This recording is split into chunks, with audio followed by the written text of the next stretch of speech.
Goldie with Project Concert 150. I am here with motherfucking snOre on Sunday, Metal Sunday, all the way from fucking Florida, Jacksonville, Florida, on a 10-day tour, barnstorming the fucking U.S. to bring out some fucking awesome noise, metal, you name it. These guys fucking got it.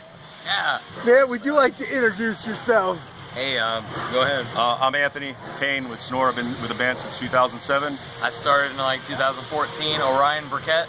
Alright. Drummer, you know, it's cool. Back vocals. Nice to meet you guys, and as they're gonna see on the concert video, I mean, you guys are just fucking amazing. Thank you so much. I mean, you have so many. Who would you say your influences are? I'm gonna be interested to hear this. Butthole Surfers, Mike Watt, System of a Down.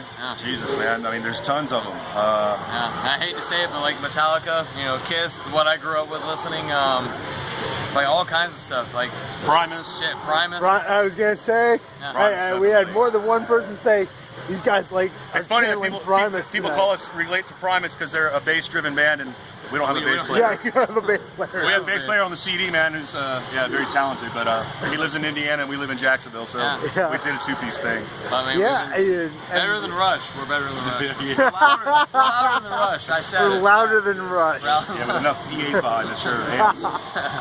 But yeah, man, a lot of influences. Some stuff we don't even have to think about and talk about because it flows through us, you know. It just comes out. Live is totally different from recording, and we've only recorded together as a two-piece, two songs, Locomotives and Rocking Horse, and you can find Locos on YouTube. It's snOre Locomotives, you can find it. It's a produced video. Rocking Horse, we haven't had a chance to put it out yet, but it's good stuff. But everything on the album is fucking stellar. It was my building blocks to give you the live show you just saw tonight. Absolutely. Thank you. Yeah, and I mean, what's it like when you guys go into the lab and say, hey, let's create a song?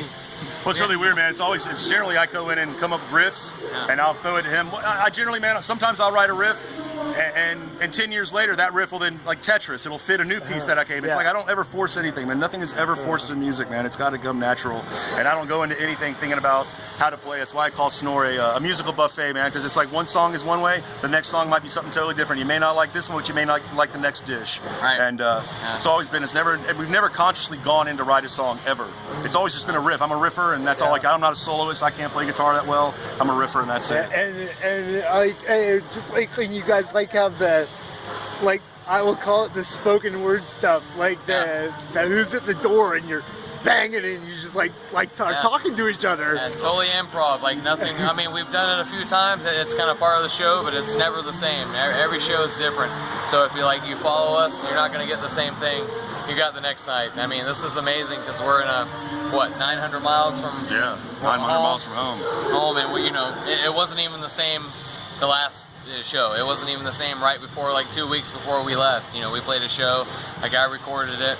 If you heard the recording, which is on YouTube too, it wouldn't be nothing like that, but you'd feel the same elements of what we just did. It's always improv. Like the music, we try to get it as straight and as enjoyable as possible, but the improv is just, it comes off in the moment. And I did shit tonight that I hadn't done, but it was elements from the last show. Yeah, well, Ryan's added a lot to this band.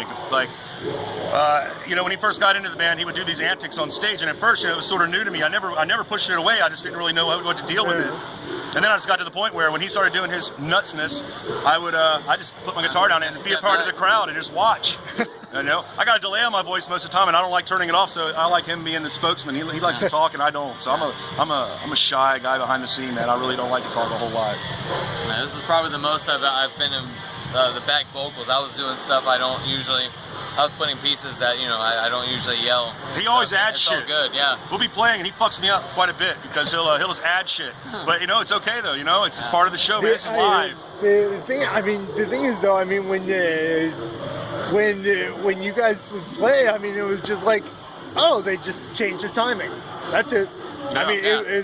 I mean, I accepted every single part of the show. Cool, man. As part of the show, I didn't go like, Oh, that was a big fuck up. There's always going to be a flop moment. It's like, I swear to God, man, I write riffs and then I piece them together, man. If I can make them fit together, then they fit together. I'm like, okay, it works, that's it. And like I said, it may be from years ago, it may be something I've been working on right there presently, but most of the time it's shit that I've written a long time ago and written presently and then cram them together, so.